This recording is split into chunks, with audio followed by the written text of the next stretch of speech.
Welcome back to the Lights Out podcast. Bedtime stories for boys and girls for when the lights go out. Good evening, boys and girls. Are you ready for bed? Are you all snuggled up and ready for another Lights Out bedtime story? Well, you are in for a treat tonight for part 6 of George's Marvellous Medicine, and this part is called Brown Paint. George turned off the heat under the saucepan. He must leave plenty of time for it to cool down.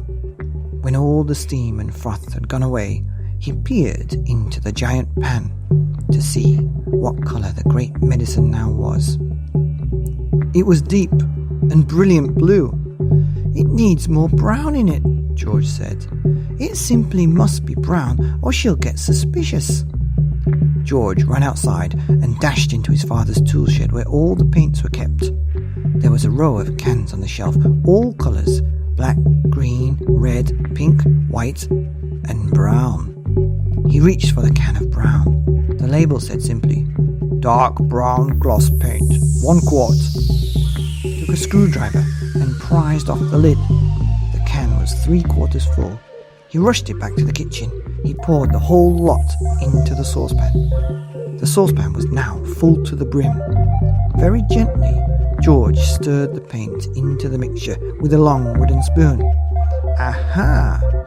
It was all turning brown. A lovely, rich, creamy brown. "Where's that medicine of mine, boy?" came the voice from the living room. "You're forgetting me. You're doing it on purpose. I shall tell your mother."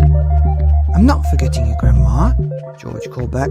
"I'm thinking of you all the time. But there are still 10 minutes to go." "You're a nasty little maggot," the voice screeched back. "You're a lazy and disobedient little worm, and you're growing too fast."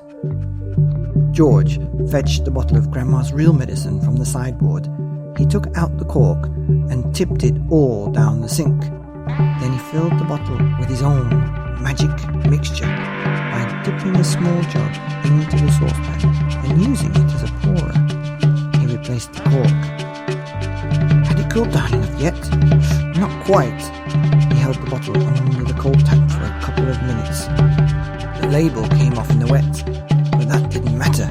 He dried the bottle with a dishcloth. All was ready now.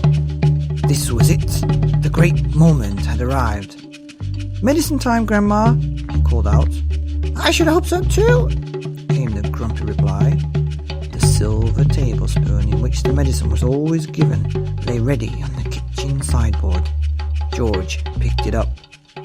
Holding the spoon in one hand and the bottle in the other, he advanced into the living room.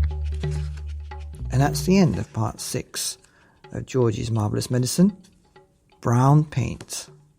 See you next time on the Lights Out podcast, bedtime stories for boys and girls like you.